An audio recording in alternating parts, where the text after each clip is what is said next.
Hello and welcome to another edition of the Mexican Soccer Show. My name is Cesar Hernandez, and today we're going to talk about the CCL. We're going to talk about León, Chivas versus America, El Tri, and much more. But before we start tonight's show, let me introduce tonight's guest. From Guadalajara, we've got Manchester United's biggest Mexican fan. It's Tom Marshall. Tom, should we talk about last week's UEFA Champions League win, or should we stick with Mexican soccer today? Can do. Speak about anything, Cesar. You know me. You got any problems? Anything you need to share? Now's your time. The Tom Marshall Q&A. I like this. He goes beyond borders and also beyond the soccer talk. I like this. I like this. How's it going anyway? Doing well. We over here doing all right in the San Diego area. It's been raining for the last few weeks, so hopefully it's gonna actually get some sunshine soon because it's not something that we're really accustomed to out here. The rain out here in the San Diego area. Right, it's too hot here at the minute. It's getting to that time where it just keeps going up and up and up and up until it's the rainy season, and then you kind of cool down a bit. But it's diffy. It's like aircon now and full blasting, and don't know. You need to have like 2 showers a day, and don't know. It makes you get tired in the afternoon. You know what I mean? But it's probably just getting old as well. That. Tom, you know what else is heating up is the CCL. Especially for Liga MX teams. I was just trying to find a smooth transition there. I thought that kind of worked for a little bit, but I'll give you it. Thank you, Tom. Thank you. Do it. My transition was just as good as the form of some of those MLS teams last week. But we're also going to have Adriana Terrazas join the pod. I think she's going to join us in about 10 or 15 minutes. But until then, it's just going to be me and Tom. But let's kick things off with a big question of the night, and it's given the recent CCL results, how much more dominant is Liga MX over MLS right now? I mean, I don't think as dominant as most Mexico are saying, because I think off the basis of those results, it's obviously like, MLS is much superior. Liga MX is a lot better. I think that, if we go back the week before, you have Sporting Kansas City, destroying Toluca basically, and then I think you have Tigres and Monterrey, which for me are exceptional teams. That it's not the norm. It's an exceptional team. Atlanta is an exceptional team as well for MLS. Mm-hmm. The difference there is that they've changed the manager. They're still kind of getting used to life without Miguel Almiron. And they seem to be struggling under De Boer right now. So I think those 2 results you kind of put down to, these are just top Liga MX teams who played well and were better than the MLS team. And then I think the one that I thought Liga MX team would have a bit more trouble is Santos Laguna away at New York Red. And for me, I just think you have to say Santos were absolutely amazing. Yeah. I was just so impressed with how they played, how they kind of avoided Red Bull's high press, and to go up there, they had a lot of trouble getting up there to New York in the absolutely freezing cold as well. And to put on that display, I thought was that was a top display. But I don't know. I think we all rushed to conclusions based on results. What we can say is that Liga MX is a better league. I mean, that is not gonna nobody can really convince me, or I don't think any reasonable person that isn't the case until MLS team is a consistently not necessarily winning CCL, but consistently year on year reaching the finals and matching Liga MX team regularly. I mean, obviously it's like last season you can point to Toronto beating Club America, Toronto beating Tigres, and obviously the MLS side is then, no, look at this evidence. And then this year you can point to, no, look at the evidence from Liga MX. But I think the truth is basically somewhere in between those 2. Yeah. Well, before we start waving the Liga MX flag, we still have second legs to go through. And I feel like, especially in the CCL, some of these things can get a little unpredictable. I think Monterrey, because that 3-0 advantage right there, I think they're fine. I think Tigres are probably fine too. But I don't know. I still wouldn't be surprised if New York Red Bulls get something right there against Santos. Maybe make it a little bit more difficult than we all think it will be. But I think in general, I think this. I don't think this really comes as much of a surprise. I think Liga MX is still superior to Major League Soccer in general. Is this the perfect rubric to kind of measure the two leagues? I don't think so, but it's Good word. yeah, the rubric. Yeah, there you go. You could use it for one of your articles, Tom. But but I I'm mean, definitely going to slide it in there down just to show you. just an exact quote right there. That you'll exact quote. But I mean, but it's the only rubric we really have until we see some other tournament that we might see later on this year, next year, whenever. Because of course there are always whispers about that. But yeah, I'm not too surprised. I'm not too shocked. And it seems like a lot of the listeners of Mexican Soccer Show, they're not really that shocked either. I'm looking here on Twitter. Our good buddy Joel Tena on Twitter, he says that Liga MX teams to the MLS, and it's a GIF that says "Game recognized game," and you looking kind of unfamiliar right now. And then we have another response from El Canaco, who is at El Canaco on Twitter. He says, the answer, of course, is that CCL is not a fair measure of the gap between the two leagues because MLS clubs compete during preseason/early season, while Liga MX clubs are in mid-season form. However, Liga MX is clearly still better than MLS, but the gap is definitely shrinking. So, Tom, let's jump into it. I mean, whether it be regarding some of those quotes from some of the listeners on Twitter, or whether it be just the CCL in general, what we saw in the first leg. But I guess my big question is, are we really that surprised with what we saw? Oh, what? Sorry, I didn't quite catch it. Yeah, I asked like two questions right there. But so like in general, like are we really that surprised with what we saw during the first legs? No. I mean, to be honest, with Tigres and Monterrey, I mean, I definitely expected him to. Well, I think very disappointing with Atlanta, to be honest.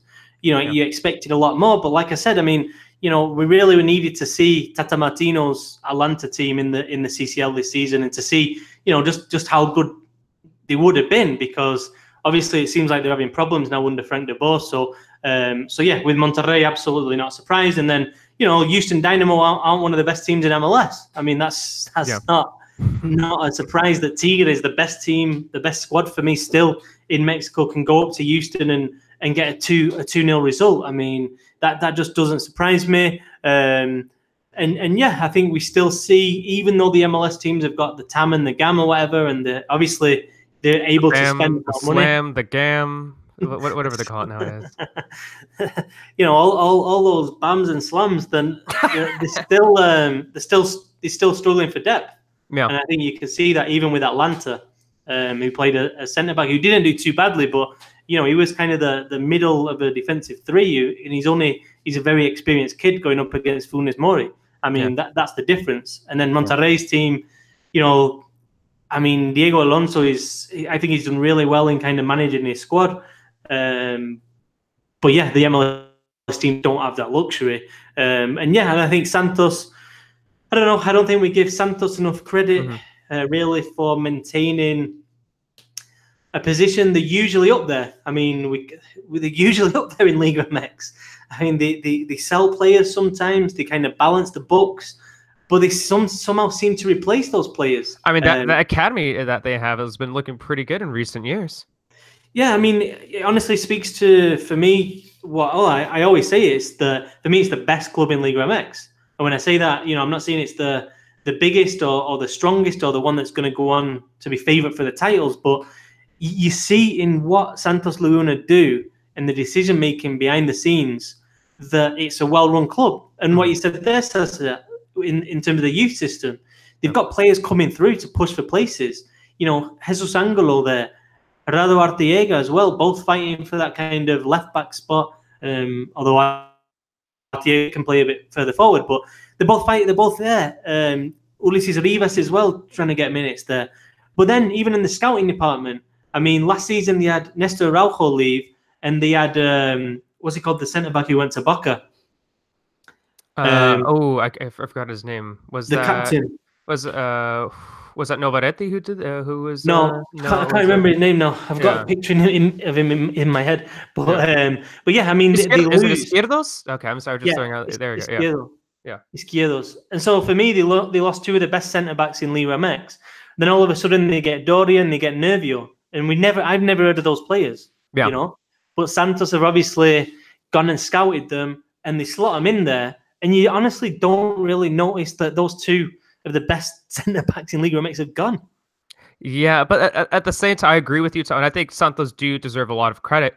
But I think if there was a League of Legends team, I'm not going to say that it's going to happen, but if there was a League of Legends team that would maybe potentially slip up, it would be Santos in the second leg. And I think that Red Bulls, I mean, despite the fact that they have that 2-0 deficit right now, I mean, and I'm not saying we should be comparing Santos to Xolos because I think Santos were far superior to what Xolos were last year. But I mean, Red Bull were still able to get a 2-0 win in Tijuana last year. And whether it be in Tijuana, whether it be in Torreon, Mexico City, I feel like that shouldn't be overlooked when an MLS side is able to accomplish that in Mexico. No, I mean, I think it's what the competition needs. But I don't think it's going to happen because I think, I don't know. I mean, the 2-goal advantage. I think that, to be honest, Tijuana were unlucky last time. Yeah. I think that in last season, Red Bulls played against Chivas, and I think Chivas got a lot of luck in terms of how the game went. But I think before that, Xolos should have knocked Red Bulls out. I mean, people forget that. And I know. Obviously, I was just trying to trivialize a little bit and make a little bit interesting convo there, Tom. Thanks for pointing out the obvious. Is it getting boring? No, actually, it was. I brought up in a previous episode, but Luis Robles and net. That's still to date the best goalkeeping performance I've seen at the Estadio Caliente. It was just he was incredible in net for Red Bulls. So, and then you had Bradley Wright Phillips who did very well for them too. And I believe it was Jesse Marsh, the manager, who I think he's now in like he's now in Europe doing some sort of thing out there. I'm not entirely sure what he's doing out there, but he was also very impressive as well what he did. But once again, but yeah, I think I think Santos have a little bit too much of an advantage. I think it's gonna be. I think they're gonna go through, and I mean honestly, I'm expecting. I mean, really quick, your prediction because I think all three Liga MX teams are gonna. Yeah, all three of the Liga MX teams go through. Obviously, in the other game, Sporting Kansas City against Independiente. That's in some ways the most interesting tie because, if the Panamanian team can put together another 90 minutes like they did twice against Rayados and once against Sporting Kansas City, they've played exceptionally well in this tournament. And if they can put together a performance, I tell you what, MLS might have 0 clubs in the semi-finals. Yep. And so there's a certain amount of pressure on, not just in that game, but in, MLS needs to show itself. I mean, at the end of the day, CONCACAF has changed the date, the calendar, the schedule of this competition so that it's more amenable to our MLS clubs. And it's, to be honest, it's time for them to show up because it was a bit embarrassing last week from their point. I thought, it was way too easy for Monterrey, way too easy for Tigres. And then Santos Laguna were just, for me, the performance of the CONCACAF Champions League so far. They were absolutely superb. And they deserved that 2-0 win. I mean, it could, obviously they could have given up a goal or two here or there, but it was a fantastic result for them. And I think 3 Mexican teams to go through. And, I kind of, in a way, hope Sporting Kansas City get there because, they've shown they can do it against the Mexican.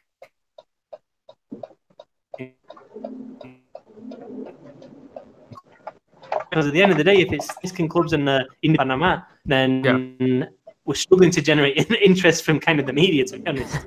All I'm going to say about my final thing here on this CCL is I'm secretly rooting for Independiente. I guess it's not secret because I'm talking about it on podcast now. But I want them to just CONCACAF it up, just park the bus, make things difficult for every MLS and Liga, like you said, because I would love to see them make a run. Go to the Club World Cup. Oh, that'd be fantastic, dude. I'll buy a jersey if that happens. Like finish like 3rd or 2nd or something, just like beat all the Mexican teams. All right, it sounds like we have Adriana there. Adriana, it sounds like you're in your car right now. Thank you for take this commitment to join the podcast through your car. It sounds like you're probably driving back home right now. I am. I just hope you guys can hear me. No, and not me honking like around. Well, it's only Mexico City traffic, so I assume they'd only take you, what, like 3 hours to get home? 5 hours? No? There's either a delay or she didn't like my joke. Yeah.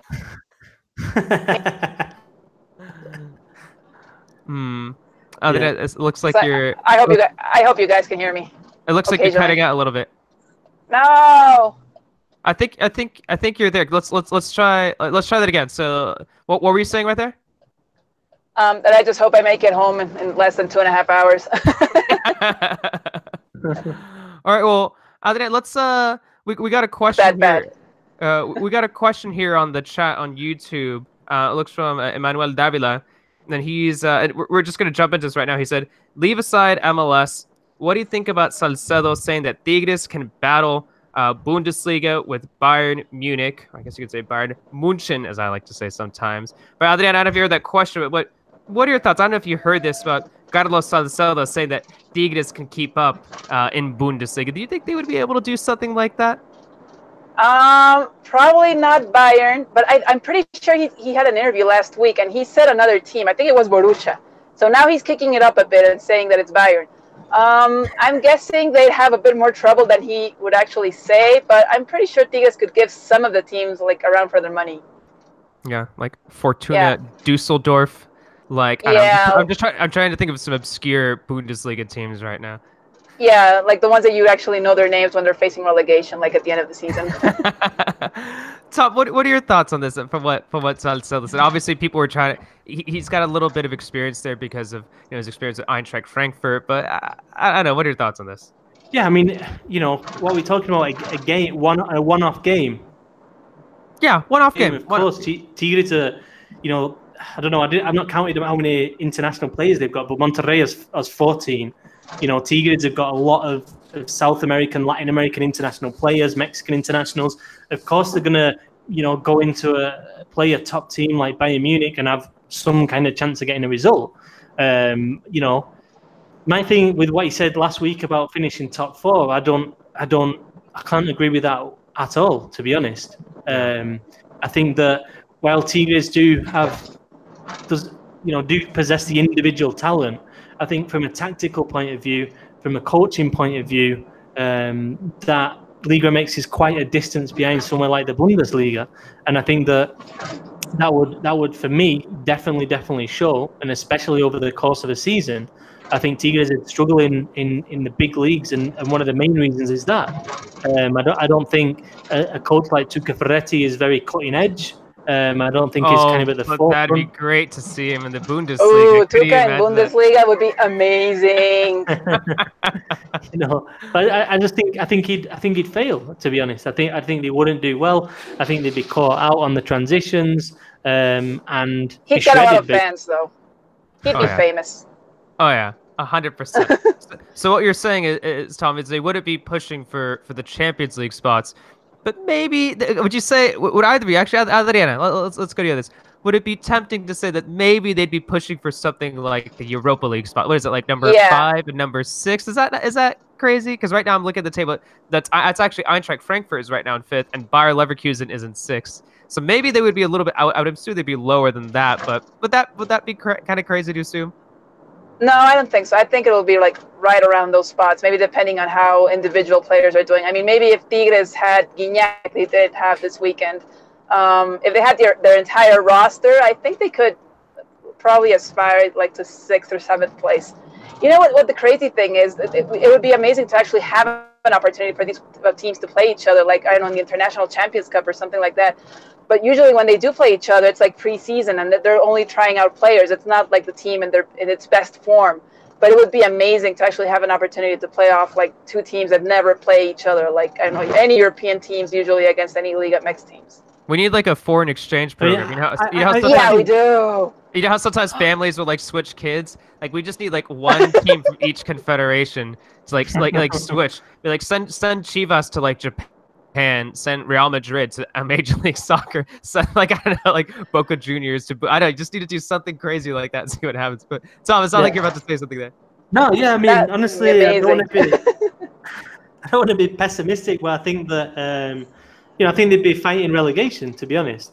Tigres. Okay. I really do. I just think the cutting edge nature of the Bundesliga and the coaches that are there would mean Tigres would suffer. And I think, Salcedo last week mentioned Eduardo Vargas and said, we've got nothing basically to be jealous of in terms of player wise. But Vargas didn't play for Hoffenheim. You know what I mean? Salcedo, okay, he did well in Germany, established himself, but he wasn't like he was the star player of Eintracht Frankfurt. You know, he didn't seem like he was stepping up a level. I mean, I don't know. I just think that, you know, Gignac right now, which Bundesliga team would go in for a 33-year-old Gignac? Like there would be some. I'm not saying there wouldn't be, but not one of the top teams. So yeah, I'm a little bit more pessimistic about that. But what I would say is, I do think it's an area that Liga MX can improve, and specifically in the coaching. I think that there's a huge kind of space to, you know, kind of develop and to bring in better quality coaches, basically. You know, a Toluca, instead of going after La Volpe again, why not try and find the new La Volpe? You know what I mean? Because at the end of the day, his last job was in Pyramids in Egypt. I mean, there's not a lot of teams outside of Mexico knocking on Ricardo La Volpe's door saying, "Come manage us." And he was with Pyramids I think it was about 5 months. It couldn't have been longer than that. I was gonna say like maybe a semester, but it seemed like a little bit too much. Yeah, but in Mexico, even now today, you know, 2019, he's kind of highly regarded by a lot of people. And I think he's great the way he talks about the game, and you know, he's obviously a very, very bright guy. But in terms of kind of doing it, I mean, honestly, is that the way forward for the Liga MX? You know, is that kind of coaching area the way forward? Yeah. Well, let's move on, because we still got a few more topics to discuss. Let's move on to Liga MX, and when we're talking about Liga MX, we got to talk about the king of the Liga MX jungle right now. That's León. Adriana, I just have to ask right out. I mean, do you think that León's a true title contender? I mean, right now they're in first place. They got that 1-0 win over Lobos BUAP. I mean, do you see this as someone who could potentially push for that championship this season? Not sure for the championship, because, you know, what we say here in Mexico is the Liguilla is an entirely different tournament, and we know that Tigres like rules when it comes to Liguillas and stuff like that. But I do think they are clear contenders. I mean, I do see them in the semifinals if they keep it up until how they've done this far. Also, I mean, it goes to show, I mean, they're still missing a couple of key players due to injury. I mean, we haven't seen, I think, the best Campbell yet. We haven't seen Sambuesa like since, I don't know, like week 2. Oh, no. Can you guys hear me? Can you guys hear me there? Yeah, I can hear you. Okay. Yeah, I was just saying that I do think León will be clear title contenders. I mean, I'm not sure of the final. I'm pretty sure they could make it to the semifinals if they keep it up as they have this far, especially because they're still missing a couple key players. So if they keep it up and they're injury-free, I mean, for the rest of the season, I do see them complicating things a bit. I mean, like for Monterrey and Tigres, which are also like clear favorites. Yeah, I mean, I think I think the same. I think when it comes down to it, I think they're in a really good run of form. I mean, the last results are 4-0, 2-0, 3-0, 3-0, 3-1, 3-0, 1-0. I mean, that is a ridiculous run of form. And I do think they can finish top of the league, because basically the Monterrey and Tigres are going to have the CONCACAF Champions League. And if you look at the remaining games for León, they've got Veracruz, Morelia, Necaxa, Puebla, Atlas, Chivas, and Pachuca.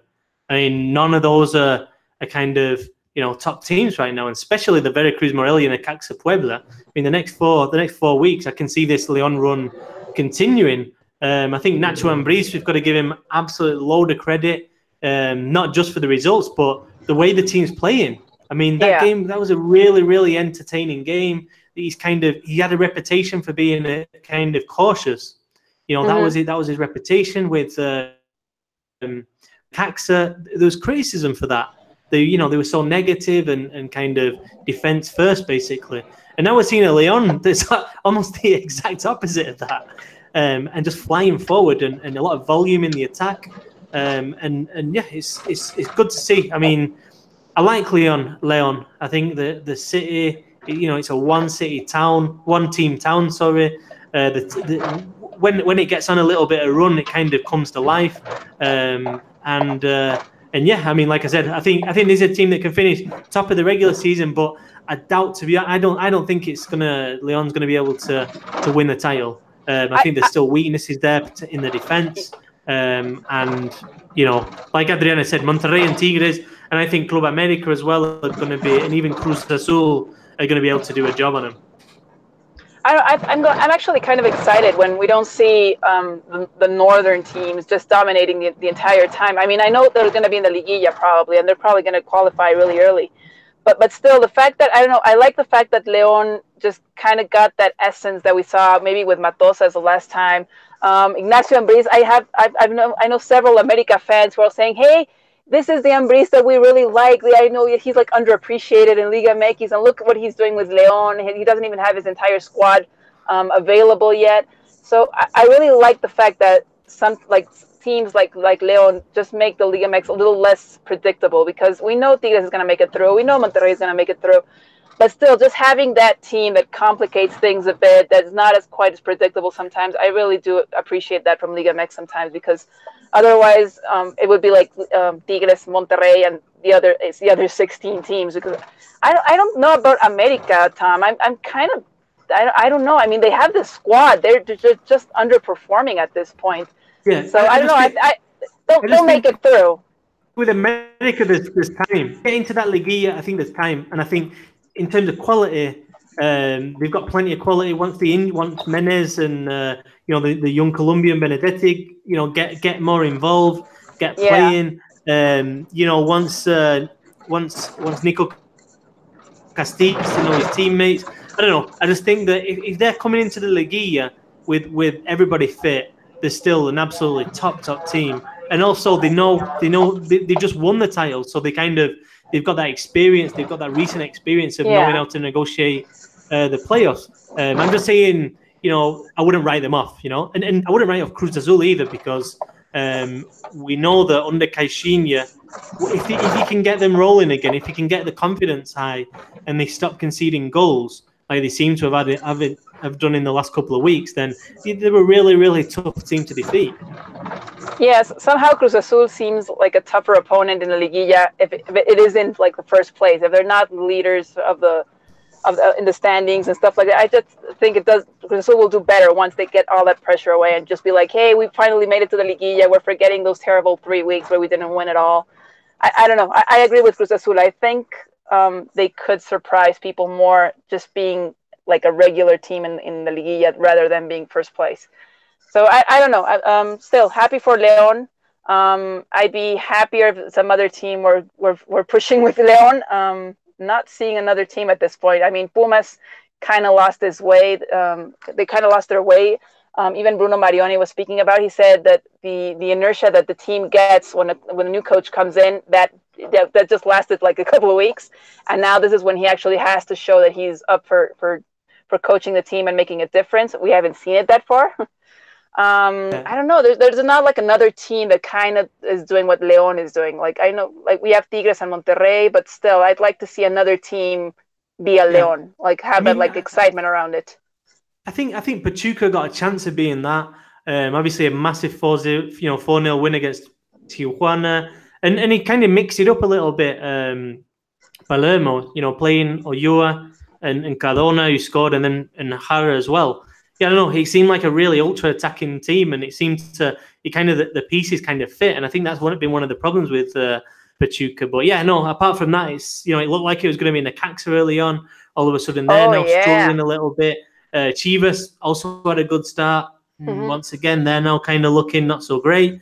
And even Santos, they're outside of the playoffs right now, so they've still got work to do. But yeah, I mean, it's a difficult one. I mean, you expect Toluca as well, to be honest. You expect them to pick up a couple of wins now. Gigliotti scored a couple of goals. It seems like he's kind of got used to the altitude. He's getting accustomed to the Mexican League. So, I think that's another team now with a new manager as well, with La Volpe, that I think we're going to see kind of gradually move up the league. But I don't know. For me, Pumas just don't have the team. They just don't have the team. I mean, it's a bit like... Go on. Yeah, I'd like to see Toluca. I mean, there was so much hype around Toluca. I mean, like the club president came out and said, we've never done an investment this big for the club. And then all of a sudden they have to fire Cristante halfway through the season with the best, or at least the most expensive squad they've had in club history. I expect them to do so much better. I mean, I saw the squad starting the season and I was like, oh my God, Toluca's just going to take it all away. And then they just fell really short. I mean, I really hope that they can pick it up for the second half of the season. Pachuca, I don't know. I mean, despite the results and despite Palermo, it's missing something. I mean, I can't really put my finger on it, but there's something missing with Pachuca to get people really hyped about it. I mean, I know the 4-0 victory against Xolo was quite impressive, but still, I think it's missing something. Not quite sure yet what it is. Necaxa had a really great start. I mean, we looked at them and I was like, wow, these guys are doing really well. Like, Memo Vasquez being one of the most discreet Liga MX coach ever. But still, quite exciting to see Brian Fernandez, for instance, who I could bet probably against anyone that he's not going to be in Necaxa next season. Someone's going to take him away. He's a really good player. So yeah, hopefully Necaxa, Toluca might make it through, and I don't know, the León, Tigres, Monterrey, and let's see if America and Cruz Azul can make it as well. Is that what we were talking about while I was gone? It was playoff potential dark horse contenders there. Sorry about that again, guys. My Wi-Fi just decided to go out. Had to restart it. I was freaking out, but I'm back. But is that what we're at right now? Is that what we're talking about? Liga MX playoff contenders. Well, we're talking about León and how there's all this hype around León that I think I hadn't seen since Matosas was there. Mm-hmm. And then how there's not another Liga MX team that's creating as much hype. I mean, Monterrey and Tigres, but they're like regulars. I mean, we wouldn't expect anything less from them. But no other team like León is creating that much hype and that much excitement, despite having really good squads. Like Toluca, maybe even Necaxa at the start of the season. So that's how we got a little bit diverted into that team. Okay. Well, if it's okay with you guys, how about we switch gears over to the Clásico Nacional? Yeah, I feel like that's a big talking point coming up to this week. Tom, what are your thoughts? Clásico Nacional, Tom? Manchester United time, or should we talk in depth about Pachuca and their potential, even their youth squad right there? Chivas America. Let's do it. Do it. I mean, I don't think either team are coming in particularly great shape. I'd favour America for both games, to be honest. Again, I just think they've got better quality. I think probably America need these kind of games. I mean, they struggle to get that 1-0 win against Puebla, but I don't know. I think they need a couple of Clásicos. I think will be good for America to kick them into gear. For Chivas, I don't know. I mean, I don't think they're doing too badly. You know, they dominated Querétaro the other night. They just can't put the ball in the net. It's been a recurrent problem, and I also think there's less creativity these days. I think they've struggled really against teams that sit back. I mean, Monterrey the week before just basically schooled Chivas. I mean, it was so easy for them. It was like, it was almost like if Chivas wouldn't get a result in that game, it was because Rayados were going to implode. Because they just had the game so controlled, even though they didn't have the ball. And then obviously, the weekend against Querétaro, a team that's last place in the league, Chivas couldn't break them down. So I'm a bit concerned about that side of it from Chivas. I never thought I'd say it, but I think Chofis Lopez, when he can get back fit, I think that's going to help the team. Even off the bench, because I just don't feel right now, and I don't know what's happened to Sandoval as well. Gael Sandoval, because he, I really liked him, and he seemed to have a bit of kind of creativity and make things happen. He's kind of gone quiet. But for me, Chivas right now a little bit too it's easy to predict in the attacking third. And Pulido and Vega, neither of them are a number 9. I think Pulido is a number 9, but he doesn't want to be. And so I think that's problematic for the team. Yeah, well, Adrian, I want to go to you on this next question, because you have a little bit more of the Mexico City perspective. But when we're looking at that first match between the two sides, it's going to be the Estadio Azteca. So that's the Copa MX quarterfinal this Wednesday night. Is there any hype building around this? Because I feel like when I've been looking at the past Copa MX results, it feels like you haven't seen that high of attendance numbers at the Estadio Azteca for America. So is there a little bit more hype building around this match? Maybe as a little bit of an appetizer before this weekend's game? Well, the thing is, America has done probably not because they wanted to, but they've kind of been carrying people away from the Azteca. I mean, tickets are 4 times more expensive for the match on Wednesday night, and it's a Wednesday night, and it's a cup game. I mean, I know it's Chivas, but you're kind of doing everything possible to keep people away from the stadium. And I was looking at their numbers, and America has done like on average like 20,000 people attendance for their league games. Yeah. And I can't imagine them doing any better, seeing as though they haven't been that spectacular America that got the championship last season. So if you're going to have a game on Wednesday night and tickets are 4 times more expensive, and you haven't been that spectacular team that everyone was expecting, I just don't see that much hype for the Cup game. I hope it turns out better for the game on Saturday for Liga MX. But no, it doesn't feel like I mean, this is the first time we were looking at numbers, and apparently there has never been 2 Clásicos on the same week when it's not Liguilla. I mean, that has never happened. I mean, they've had pretty close games. We saw one, I think it was for CONCACAF maybe one time, and it was like 15 days away, but not on the same week when it's like a regular season, not Liguilla. And it doesn't feel that way. I mean, people are talking about something else. People are distracted with, I don't know, international football, Real Madrid, stuff like that. So yeah, it's kind of odd that America didn't do a little bit better, like a stronger campaign to make people go to the Azteca and just put that pressure on Chivas. Yeah, Tom, from your perspective, you're over there in Guadalajara. I kind of want to shift gears and look over at Chivas now. How would you? I mean, you mentioned it right there, where Chivas, you would say that America looks a little bit better than them right now, than Chivas right now. And I'm not just saying the league table. I think just squad-wise, too. I think America looks a little bit better. So if you were Cardoso, how would you approach these 2 games? Would you perhaps prioritize one over the other? Maybe you see the Copa MX as a little bit of a better route to lift a title. How would you approach this if you were in charge? No, I mean, he's got to go for both games. I mean, the strongest possible squad for both of them. And I think in some ways, playing against America, a team that are going to come at Chivas, I mean, Miguel Herrera is not going to send his team out to sit back, especially not in the Aztecas. So I think that plays into Chivas' hands a little bit, because I think the problem for Chivas have had is when teams kind of sit a bit deeper. So I think that's going to help. And obviously the fact is a Clásico, Chivas are obviously going to fly at America. And obviously, and at the weekend, playing at home, I think it'll be full. I don't think the Chivas will have the same problems as Club America will do to fill the stadium on Wednesday. The Clásico Nacional is in terms of the league game, it's given a lot more time before it as well. So people come down from all over Mexico, from all over the states as well. And so I don't think the second game will have that much of a problem in terms of attendance.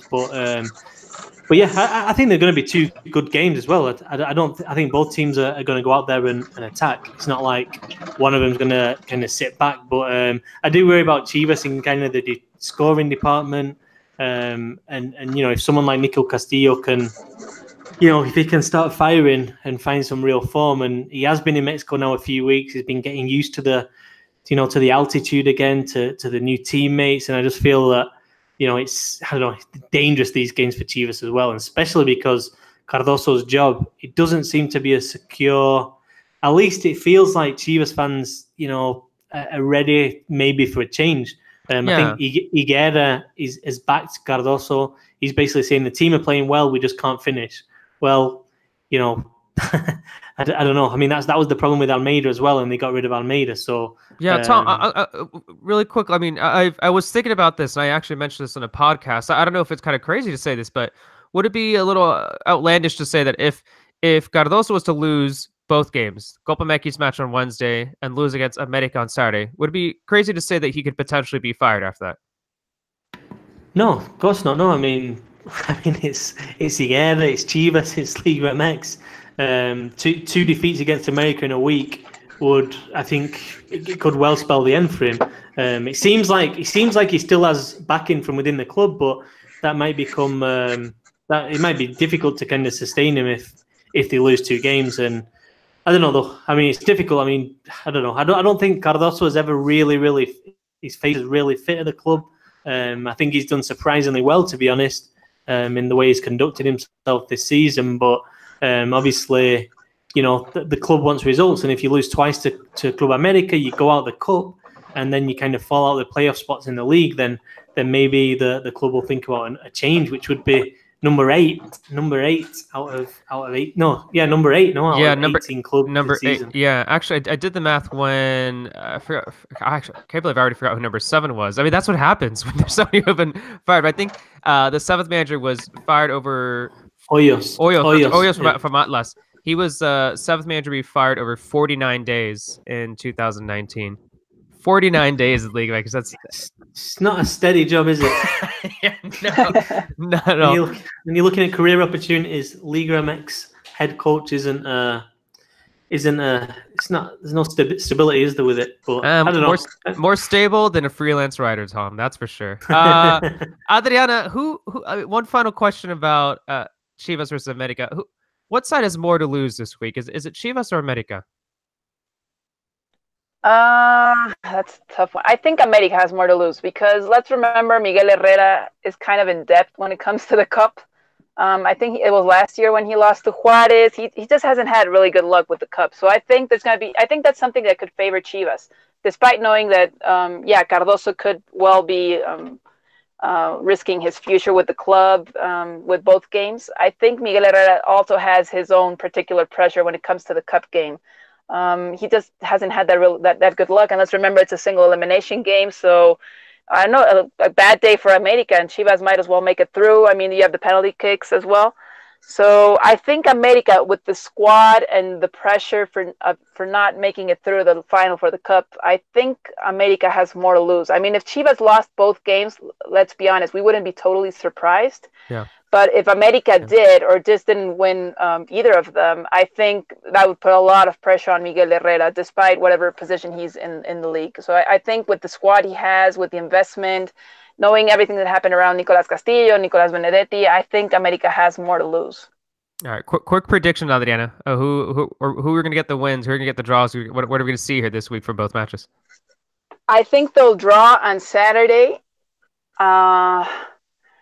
I know America has the better team. I just don't know why. I think they might just lose the penalty kicks on Wednesday. Well, the thing is, despite the low attendance for America, sometimes maybe the Chivas fans will actually be the ones that make it like a home game for Chivas. I mean, there's so many Chivas fans in Mexico City that they just might make it like a home game for Chivas. So yeah, I'm expecting a surprise. I don't know. I think Chivas have the better. I don't know. I don't know. It's a hunch. And then on Saturday, I think they're gonna draw on Saturday. Yeah, I'm going with. I'll go with a Chivas win on Wednesday and then a draw on Saturday. Tom, your predictions? I think I'm going 2 wins for America. 2 wins for America. Yeah, I just think it's. I don't know how. I mean, we've talked about it, America having clicked of late, but I just think this could be the time that they start showing that they're actually, one of the very best teams in the league. Yeah, well, either way, it should be a lot of fun this weekend. And basically, it's going to be fascinating to see the millions of Mexican dads over the next several days of both sides of the border just clearing their schedules for the week to prepare, buying countless pounds of carne asada, millions of ounces of cheap beer that will be purchased all across North America for both of those Copa MX matches. At the very least, my dad is excited. I'm sure I'll be... My dad, he's still... Have you got a beer in store, Cesar? Special IPA? So a special IPA for the Clásico Nacional. There you go. Yeah, it is made with eagle feathers and goat tongue. Actually, they're kind of like fermented. They're fermented together for years. It's very hoppy beer. It's a very hoppy beer. All right, let's move on to the Mexico roster. We got about like 10 minutes here. Hopefully my Wi-Fi holds out because I was out there for like 5 minutes. They're like resetting my router and like cursing at the internet and technology. But it seems that we'll be seeing a Tata Martino's first call up at some point this week. I mean, we're still trying to figure out exactly why. I mean, I feel like we've all been sending each other messages saying like, oh, it's going to be tomorrow. Oh, it's going to be Thursday. It's going to be Wednesday. It's going to be then, blah, blah, blah, blah. Who cares? It looks like we're going to see it at some point this week. But Tom, I'm going to go to you on this question. I mean, for you, someone who's been following El Tri for quite some time, what are you hoping to see from this call-up? I mean, it doesn't have to be something specific, it could be something general, but what are you hoping to see from this call-up for El Tri this week? It's a difficult one. I'm hoping to see at least a couple of youngsters, to be honest. I honestly think the interesting aspect about this call-up, I mean, let's see it first because, there's reports from Univision that Carlos Vela isn't in, which I think would be a pretty major talking point given how good he was on Sunday. But yeah, I'd like to see Lainez in there, obviously. I want to see Roberto Alvarado. I saw him live in Estadio Jalisco and I was impressed again with what he did on Friday. I'd really like to see Carlos Rodriguez, to be honest. Yeah. I think he's been the outstanding young player of the season in Liga MX. I think you can see that he's played before in Spain. He's developing into a really, really good player. I think the question of Eric Gutierrez is going to be something to look out for because he's not having a good time in PSV. There's something really not great there. And then what else? Yeah, I mean, I think that's pretty much it. Like, which youngsters? I'd quite like to see Cesar Montes in there because I think he's kind of, he had a little bit of a dip, but he's come back really strong this season, and it seems like he's now pushed out Basanta to the starting spot, for the bigger games. So that's a real positive. Maybe Gaito Vasquez coming, that'll be interesting. I think I see no reason why he shouldn't be included, to be honest. Playing in Martino's system, so yeah, quite a few talking points, but yeah, we'll see what Tata Martino throws out there.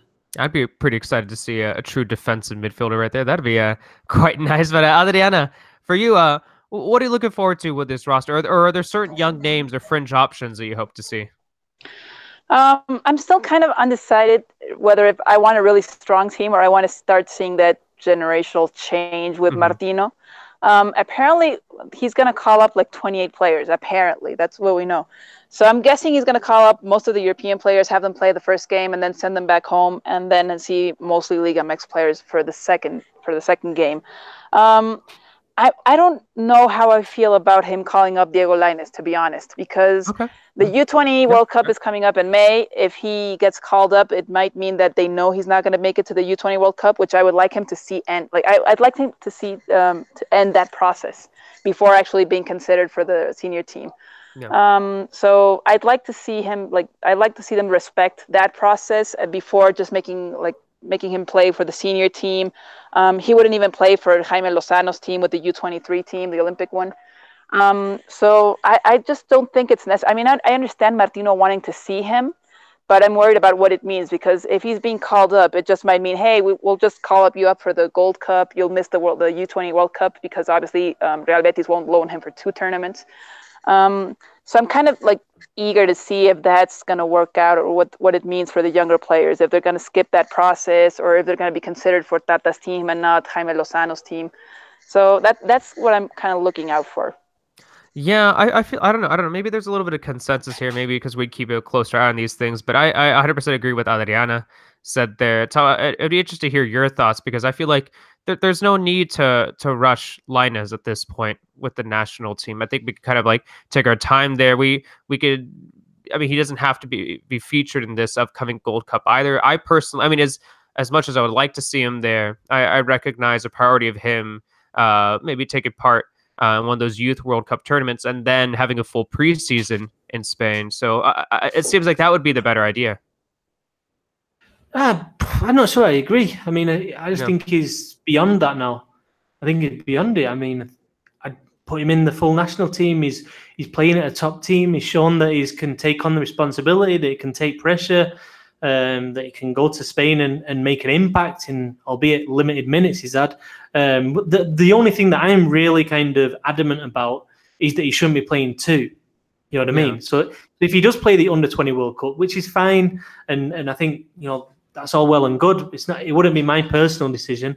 I'd have him in the Gold Cup and have him with the squad and having him learn as early as possible what it's all about, and to play with Guardado and to play with Chicharito and these professionals who've been in Europe for a long time, and get to know what the national team, what it's all about. So, but you can't have him playing the Under-20 World Cup at the end of May, June, and then kind of jumping over to the Gold Cup. I mean, that would be ridiculous. But it is going to be really interesting, because even someone like Carlos Rodriguez from Monterrey, Orbelin Pineda, you've got the likes of Cesar Montes, Jonathan Gonzalez. I mean, all these players are actually, eligible as well for the Olympic squad. And so, I think the basic theory is going to be, unless they're absolutely outstanding and ready, 100% ready right now to kind of be part of this full national team. Eric Aguirre, another one, Arteaga, Angulo, then I think the priority, and I think the way Lozano is working very closely with Tata Martino, I think the theory is going to be, let's keep this Olympic generation working together as much as possible, and there will be exceptions, but as much as possible, keep them working together, getting to know each other. Tokyo 2020, and then when that's over, then okay, free for all. Let's see where Chicharito's at. Let's see where Miguel Layun's at. Let's see where Hector Moreno's at. I mean, I'm not saying these players are going to be ditched instantly, but I mean, then I think it's going to be the real. It's after the next Olympics that we're going to see this generational change, because anybody who knows anything about Martino, he's not a kind of radical guy. He's not kind of someone who's going to just turn the page and wipe away a generation of players. He knows he needs results as well at the Gold Cup. So I think it's going to be after the Olympics where we see the next generation truly come through. So Efrain Alvarez, 180 minutes in the next two friendlies. Gold Cup starter in the Gold Cup. Yeah, it's interesting with Efrain Alvarez because somebody saw on Twitter, that could he be called up for the Gold Cup? But to be honest, I think it's from the Mexican Federation's point of view. If they call him up to the Gold Cup, obviously you captain him, you get the idea, but I don't like the sentiment, to be honest, and I don't like what it says to the player and his family. Because he's clearly nowhere near ready to play for the full national team. Would he even get, even if Vela wasn't for some odd reason in the picture? Let's say there's a rumor that one of you guys were saying that just Vela might not be included. Let's say for some odd reason Vela is in the picture. Is he gonna surpass someone like a Tecatito or Lozano or Alvarado? It's just there's so much competition for him in this role. It's ridiculous, but I mean, I think you sending the message to the player there that hey. We're not really too certain about keeping you. Come into the Gold Cup, then you can't play for the States, and everyone's good. And I think if you're Alvarez, what you want to see from the Mexican national team is a kind of authority, some confidence, a path to how his development path, to keep him happy, to make him see that there is a way to the first team. But it's not by throwing out ridiculous promises about, oh, you're going to the Gold Cup, because and also what does it say to the other players? It's just not a good message that.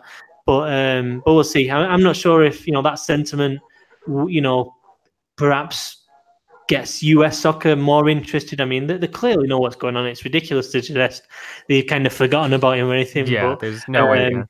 But yeah, I mean, for me with Efrain Alvarez, if I was advising him, it would be pretty simple. It'd be, okay, you've been playing with the under-17s with Mexico. What's the point in changing that now just because you've played 2 games for the Galaxy? Go play the World Cup at the end of the year. Have a great season with Galaxy. Play as much as you can. I'm sure Galaxy are going to let him go for the World Cup because of course. Dennis de Crossi in his opening press conference said basically the Galaxy they've kind of planned for him to be away a lot of this year. So I don't think that's going to necessarily change. The only thing, Naeem Morana spoke to him the other day, and he mentioned something interesting about the Under-20 World Cup. I mean, does that suddenly, come into the picture at the end of May? Could Galaxy say, hey, you know what, if you're going to take him once this year, take him to the Under-20 and not the Under-17s. But for me, I'd take him to the 17s, let him go there, let him be a star, let him do really well, and just take it bit by bit with him. I mean, I want that for Linus. Yeah. I just think Linus is in first team world now. He's not in the kids world. That's for me. I know he isn't, but I'm still. We've done so poorly when we give the players a chance to just skip generations ahead. I mean, I think about all the U17 champions from 2005 and 2011. You've got some of them that are retired by now. Yeah, and, I mean, they won, and a week later they were making their debut with Chivas, with Pachuca, and now they're playing in the Ascenso or second division. Some of them are retired. So I'm kind of skeptic because it kind of shows that we still don't know how to manage some of the younger players as well as we'd like to. I mean, I know he has the talent, but still, I don't know if mentally we know how to take those players step by step and not let things that get in way over their heads. So that's why I'm kind of reluctant for Linus to just play the Gold Cup. I mean, I about him physically as well. I mean, playing against Costa Rica, for instance, I really do think that he could face an injury because he really isn't physically up with the other senior team players. But yeah, that's what I struggle with. I know he has the talent. I know he could do well, but the matter is we've lost so many players because we think that they can do well, and then all of a sudden they don't. I mean, we were talking about the Clásico. I mean, we thought Chofis was going to be a really great player for Chivas. He fell short. I mean, Giovanni just got out of Galaxy, and we thought he was the best player out of 2005, and he's struggling to get a team. Maybe only Carlos Vela out of that generation is doing really well. Out of 2011, I mean, Carlos Fierro made his with Mornar. Is playing second division right now with Zacatepec, I think. So I don't know. That's why I'm kind of reluctant because we've seen so many players not go to waste, but almost. Yeah. Because we kind of forced them to play at a different level. Could we say, though, that with Linus, I think that maybe he has a different mentality, perhaps even a little bit more mature than some of those players that we mentioned? I am still on the camp of think that we should kind of take our time with him. But at the same time, I feel like, I don't know, when I think of him and I compare him to some of those names you mentioned, I do think that he seems a little bit more mature to me. Maybe he has a little bit a better head on his shoulders than some of those previous. He has to be. I mean, he lives outside his country, plays in arguably the best league in the world. I mean, he's already there. For me, he's already there. He's already grown out of the under-20s. And at the end of the day, yeah, players fall off for different reasons. But I mean, it's a harsh sport. You know what I mean? It's a harsh sport. I mean, Giovanni has to be like the clearest example. I mean, Giovanni had to be clear. I mean, he was already playing for Barcelona when he won the 2005 U17 World Cup. Yeah. And then we just kind of lost him. He had like this tour around European clubs. And I mean, that's what I fear. I just don't know if we're there yet. I know the talent's there. I just don't know if we can like manage it for another level. I think it's fair. But I don't think it's the national team. I mean, you have to deal with it. I mean, it's just simple as that. You have to deal with it. You're gonna get a lot of attention, and obviously Mexico, with full respect, isn't a country like Brazil or Argentina where you've got 4 or 5 of these young star players like that. You know what I mean? If you've got one Linus coming out, he's the one, and I think everybody does focus their attention on that. But at the end of the day, I don't know. I mean, if you're gonna make it in this world as highly competitive it is, especially in Europe, then you're going to have to deal with it. I mean, he's either going to deal with it or not. I don't think keeping him out of a Gold Cup, which at the end of the day isn't a top competition. You know what I mean? I don't think it's going to be the end of him. CONCACAF might have heard that, Tom. Good luck with your credentials this summer. Sorry, Adriana. It sounded like you were about to say something. Well, like on the other side, does Martino really need him? I mean, there's the other side. I mean, we know he could do well, but does a team really need Linus? Because I mean, sadly, I just don't think Real Betis would loan him for the Pan American Games. It's not a FIFA competition. It's weird that way. So it's either the U20 World Cup or the Gold Cup, and I don't really think Martino needs him. I mean, I think he could do pretty well, but if you don't really need him, then just give him the opportunity to shine with a tournament where he will be like needed, where he is necessary. I mean, I think Diego Ramirez is probably like cracking his knuckles saying, oh my God, they took away my star player. I might not even have him for the U20 World Cup after having the entire process with him. So I don't know if you're not going to if you don't really need him, then give him to the coach who does, because I'm pretty sure that when it comes to the national team, whether it's U20, U23 or U17, they're just going to say whatever the senior team needs. But sometimes I think you got to say, hey, we just might not really need him. Why not give him to Diego Ramirez and let him be the star of the U20 team? I mean, I see him getting minutes in the Gold Cup, though. I mean, you got Lozano, you got Tecatito, potentially Vela, even though there's the rumor he's not going to be called up. But I think Linus is right in there. Challenging. But he's like one more in the mix. I mean, there's like a mix of players you could use. So I think arguably, I mean, he could play, but I don't even know if you need him. I don't know. Personally, I think he's better off in that environment than necessarily playing a Youth World Cup. I just think he's beyond that now. I think he's already won a title with Club America in the Azteca.